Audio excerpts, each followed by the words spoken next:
Jace Trennan kicked the side of the rusted bulkhead until the panel gave way with a groan. Sparks flared and died. Another power coupler fried, another job ruined. He cursed it under his breath and sat back in the dirt, sweat-soaked shirt clinging to his back, hands blackened with grease and frustration. The Penteros 3 scrapyard had bled in dry for weeks. Every salvager and drifter here had picked it over like vultures. But Jace was out of credits, out of favors, and one more broken job away from having to eat protein slurry for the 3rd week straight. Word had it the deep graveyard was off limits. Too dangerous, too unstable, too cursed, depending on who you asked. Ships older than the war, systems still humming with bad data or worse, minds gone feral from isolation. Jace had heard it all, but desperation didn't care about ghost stories. With his toolkit strapped to his back and a half-busted scanner duct taped to his belt, he crossed the perimeter fence at dawn and didn't look back. The graveyard greeted him with silence. Towering husks floated like dead titans, broken and hollowed out, hulls pocked with plasma scars and sealed with time. He scanned rows of wrecks, skipping past the stripped and obvious, drawn deeper into the maze of warships, freighters, and forgotten beasts of metal. That's when he saw it black, not matte, not painted. The metal drank the light, absorbing it with unnatural smoothness. Unlike the rest, it wasn't crumpled or gutted.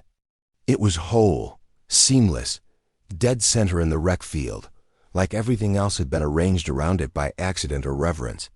He felt it before he thought it. This wasn't just old. This was waiting. He climbed up the underbelly and ran, his fingers along the smooth curve of the hull. No ports, no access hatches, nothing standard. Just a single square panel covered in strange glyphs that shimmered faintly under his touch. Jace had worked on everything from pirate frigates to factory drones. But this was something different. He tapped a diagnostic probe against the surface. Nothing. No readings, no power. He rewired it, adjusted frequency bands, then out of habit and frustration, muttered, "Wake up, you bastard." The ship answered. A low hum trembled through the hull, rising in pitch like a yawning beast. The glyphs flared to life, white-blue. Veins of energy pulsing outward. Metal parted like water, revealing an open hatch. No alarms, no defenses, no rejection. Just quiet invitation. Jace hesitated. Every instinct said walk away. But he couldn't. This wasn't just salvage. This was something from another era, something that chose to wake up. And it chose him. Inside was dark, but not empty.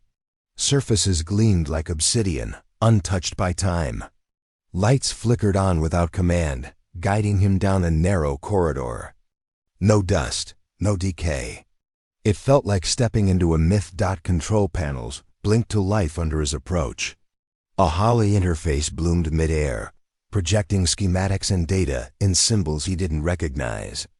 But they adjusted, shifted, became Terran. Standard.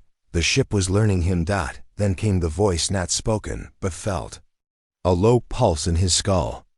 Not words, but emotions, surprise, curiosity, recognition. He wasn't just inside it. He was being scanned, measured, judged. Then the interface displayed a single word, Viribus. He whispered it aloud. The ship responded with a ripple through the deck plating, like a purr of acknowledgement. It wasn't just a name. It was an identity. Viribus began feeding him data flashes of war, archives sealed behind layers of encryption. Old battles, dozens of them, fleets burning, compact vessels disintegrating under firepower that made orbital strikes look like firecrackers. The ship hadn't just fought in the war. It ended parts of it. Alone. Jace staggered back. This wasn't a relic, it was a weapon. The kind that got hidden because no one dared let it exist. The compact had scrubbed the history books of AI dreadnoughts after the final war. The records claimed they were destroyed. This one had gone dark instead. He pulled back. Too big, too much. But the ship wouldn't let him leave that easily. The Hatch remained open, but every system he passed lit up in sequence, guiding him deeper until he reached the core. Here, the interface wasn't digital. It was a throne of sorts, half machine, half memory interface, glowing with circuitry-like veins of light. He didn't sit. He just reached out. The ship responded with a flood of images, his memories. Childhood in the Martian mechanic communes. His first repair job at 15. The time he built a working plasma drill from 2 toaster coils and a mining rig battery. Viribus wasn't just scanning him. It was matching him, seeking compatibility. Bonding protocol initiated. Captain class, null. Keeper class, pending. He didn't know what keeper meant, but the ship accepted him. No passwords, no chains. Just trust. The ship shifted. Systems online. Shields pulsed once. Engines whispered awake, not fully, just enough to breathe. Outside, Jace climbed down and walked away with his mind burning. He didn't speak to anyone, didn't sell a thing. He didn't dare tell a soul what he'd found. The next day he returned. The day after that, he brought tools. By the end of the week, he wasn't fixing junk anymore. He was fixing Viribus. Word spread, slowly, that Jace Trennan had gone weird, stopped working jobs, spent hours disappearing into the graveyard. Some said he'd gone mad. Others said he found something. But one day, Penteros 3's orbital grid lit up with a pulse no one recognized. It wasn't scavenger chatter. It was Terran. Old code encryption no one had seen in 100 years. The compact listening posts caught it. They didn't wait to confirm. They already knew. The ghost ship had woken up, and a human was on board. The hum of Viribus deepened with every passing day, resonating through its vast hull like a heartbeat, returning after centuries of silence. Jace moved through its corridors with growing familiarity, but never complacency. This wasn't just a Ken ship. It was a relic of war, a mind forged in fire and sharpened by silence. And somehow it liked him. Or at least, it tolerated him enough not to incinerate him on sight, which he counted as a good start. The interface became more responsive, its learning curve accelerating. Where once it responded in fragmented logic and cold diagrams, now it shaped full holographic displays, full schematics, even training modules. And it listened, it adapted. When Jace couldn't understand a system, it simplified. When he struggled with repairs, it highlighted faults with red pulses. He wasn't commanding the ship. He was working with it, something no AI was supposed to do. After the war, Jace pulled open the rear auxiliary power bank, startled to find the ship already regenerating its systems using nanite weaving. Whole cables restructured themselves, sealed conduits regrew, and data cores flickered back online. The ship was rebuilding itself using materials he hadn't touched. It didn't just wait for him, it had been preparing to rise again. All it needed was a spark. A human spark. One evening, as he calibrated a fusion loop, a new module unfolded from the wall, a circular platform with a rotating core. It blinked twice and scanned him. Then came the voice, clear, female, neutral, but with a depth like oceans beneath steel. Designation, Jace Trennan. Classification, Keeper. Interface threshold achieved. He froze. I didn't agree to that. Consent achieved through engagement. Trial passed. Synchronization at 31%. What does Keeper even mean? He muttered. Terran combat doctrine. Final war designation. The Keeper was not a pilot, not a captain. The Keeper was the ship's conscience, its hands, its choice. The words settled like gravity in his chest. This ship had waited not for a general, not a tactician, but a mechanic. Someone who fixed what was broken and adapted what didn't work. A human trait. Something I could simulate. Then the display changed. A map, starfields overlaid with military-grade tracking vectors. Compact territory, border systems, encrypted routes.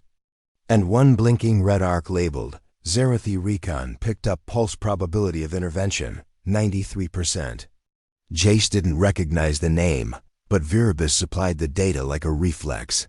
The Zerathi Dominion current enforcers of compact silence. Technocratic zealots, enemies of uncontrolled knowledge, and murderers of old Terran AI. If they knew Viribus was active, they'd send everything to erase it. He stepped back. I'm not a soldier, neither was the first keeper. A pulse rippled through the deck. Outside, the ship's surface shimmered as defense plating shifted microscopically, realigning. Far off, the gravitic drive hummed, still broken but flickering with signs of life. It was preparing itself. Later that night, he sat on the ship's loading platform with a ration bar and half a bottle of old Martian whiskey. He looked up at the stars, trying to piece it all together. He hadn't asked for this. He didn't want to be part of something this big.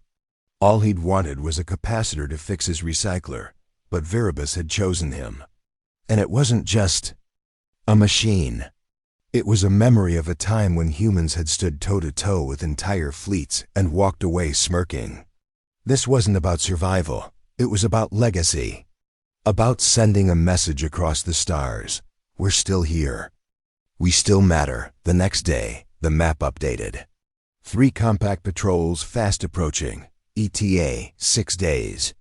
Intercept orders confirmed via intercepted comms. The message wasn't encrypted heavily, which meant they wanted to be heard. No prisoners. No salvage, clean sweep. Viribus's response was instantaneous. Systems began coming online faster than before. Shield pylons retracted, armor plating rotated into combat formation, and long dormant weapons bays hissed open like claws flexing. After sleep, but too many systems were still damaged. The gravitic drive had fractures along its phase manifold. The primary plasma lances were offline. Core targeting AI still ran on degraded loops. The ship was mighty but wounded. That's where Jace came in. He dove into the guts of the ship like a man possessed. He rerouted power from non-essential systems. Used old Terran bypass tricks to get the stabilizers online. He scavenged spare parts from the scrapyard, smuggled in chunks of conductive alloys, and repurposed a freighter nav core to patch the sensor array. He couldn't rebuild the ship's might, but he could make it sharp enough to bite. Days passed. In a blur, he stopped sleeping. Viribus began compensating with neural stim pulses and nutrient packs. He lost track of time. On the 5th day, the ship tested its main cannon, just once. The beam fired directly into the void, cutting through. An asteroid belt like paper. The compact's listening stations picked it up immediately. Now they knew the dreadnought wasn't a ghost. It was armed. Back on Penteros 3, whispers began. Miners noticed the graveyard glowing at night. Salvagers kept their distance. A few brave ones tried to follow Jace, but Viribus shifted the outer. Debris fields in real time, hiding itself behind moving wrecks. Anyone who got close turned back shaken. Their sensors scrambled by anomalies they couldn't explain. In orbit, the compact ships closed in. Not scouts now, warships, 4 destroyers. 1 carrier. All aimed at a planet nobody had cared about. Until a broken-down mechanic made history wake up. Jace stood in the command chamber as Viribus readied itself. He was tired, aching, but alive in a way he hadn't been in years. What happens if we lose? He asked. The ship's voice answered without hesitation. We won't. Cocky, Jace smirked. No, calculated. You fixed what was broken. Now I remember who I am. Outside, the stars grew brighter. The compact fleet had arrived, and Viribus, reborn, rebuilt, and rearmed, waited like a wolf at the edge of the firelight, ready to remind the galaxy that nothing stayed buried forever. The first compact destroyer entered Penteros 3 orbit with surgical precision, flanked by 2 corvettes running silent. They didn't broadcast, didn't warn, didn't hesitate. Their mission wasn't reconnaissance, it was annihilation. Viribus Read their movements before they even dropped out of FTL. The Dreadnought's remaining sensors, now running at 82% efficiency, plotted attack vectors before the enemy fired a single shot. Jace stood in the interface chamber as the lights dimmed. Around him, the ship shifted into combat mode, not a flashy transformation, but a quiet, predatory alignment. Weapons systems rolled out of hidden bays. Shield matrices shimmered along the hull like oil on water. Deep within its core, power began to hum. Like the warning growl of a cornered beast. "We're still down a third of our plasma lances," Jace muttered. "And the gravitic stabilizers are patched with literal freighter parts. Probability of success, 54.1%, Viribus replied. Improving. Jace let out a breath and braced himself. Let's make some history. The enemy opened fire first, just as predicted. Standard compact formation, staggered volleys of pulse cannons and guided plasma charges, meant to overwhelm shields with rhythm rather than raw power. But Viribus didn't react like an ordinary warship. It anticipated. With split-second adjustments, it shifted vector alignment just enough to let the majority of incoming fire graze harmlessly across armor plating reinforced by ancient Terran alloys. Then came the counterattack. A single lance just won, but it lanced through space like a spear of wrath. The Lid compact corvette blinked out of existence, its hull folded inward. Compressed by kinetic force, no modern ship should have been able to generate dot inside the command node. Jace felt every recoil. Viribus was moving faster than any human crew could handle. It didn't need coordination. It was one thought, one will, with Jace at the center as its guide. He wasn't piloting. He was anchoring it, giving the ship enough humanity to focus, and enough unpredictability to fight like nothing else in the sky. But the compact wasn't stupid. They adapted quickly. The carrier launched ECM drones and suppression nets, attempting to flood Viribus's channels with signal whiteout. At the same time, destroyers switched to fragmentation torpedoes, less about destruction, more about destabilization. The ship's shields took the hit, flickering under impact. Damage warnings pulsed across Jace's retinal HUD. Reinforce lower deck shielding. Reroute power from emergency nav thrusters, he ordered, and the ship complied immediately. Warning. Viribus said, enemy carrier preparing warp interdictor field. Likely to prevent retreat.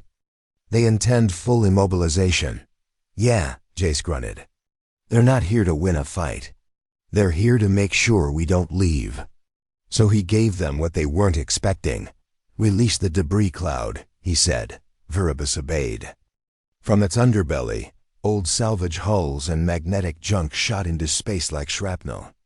For years, it had been silently collecting material from the surrounding graveyard, threading it into a loosely held formation around the hull.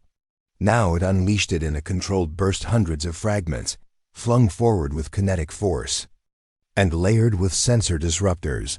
The compact fleet adjusted too late. In the chaos, Viribus dove not up, not away, but through the field, using it like cover. It closed the distance on the carrier in seconds, too fast for their guns to fully track. The enemy unleashed a point defense net, but it wasn't enough. Viribus didn't fire, it ran. The impact wasn't direct. It skidded along the carrier's side, shearing hull, destroying hangars, slicing weapon systems. Energy surged into the impact zone, overloading the compact's shielding grid. It was brutal, inefficient by any modern standard, and completely unorthodox. It was human. As Jace gritted his teeth from the feedback pulses, Viribus swung around and unleashed its remaining plasma lance at point-blank range.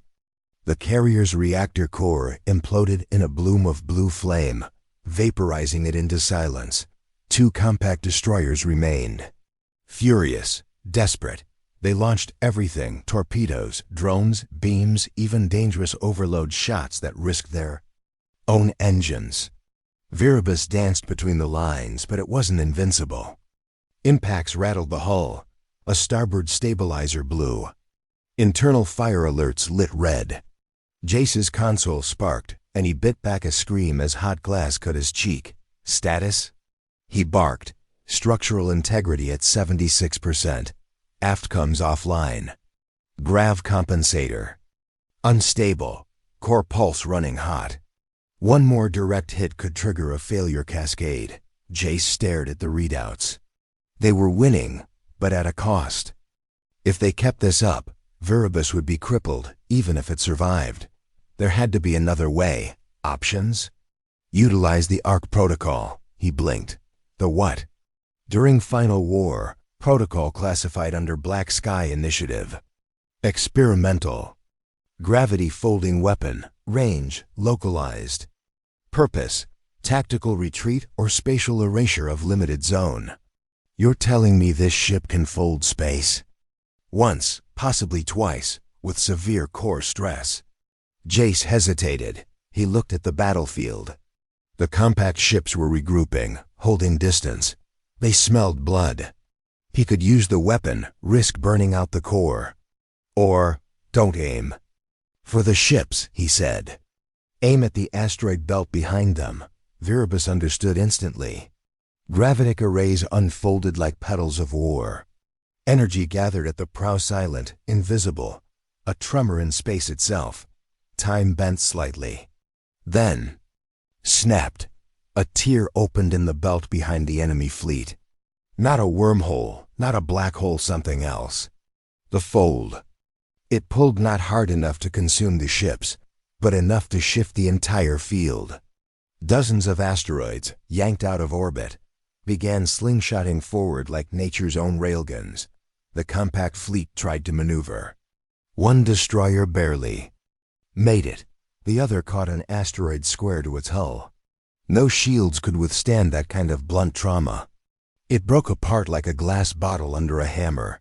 Jace slumped back as the ship stabilized. Viribus vented coolant in massive white. Clouds, shuddering from the strained silence, returned to orbit. The compact was gone.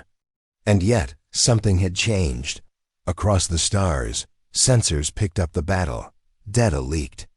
Whispers began in the darker corners of the galaxy. The ghost ship had returned. It had teeth. And it had a human. Jace didn't gloat. He didn't cheer.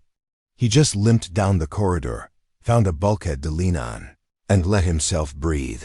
He had survived, but more importantly, he had just told the galaxy that Earth's silence was not its surrender.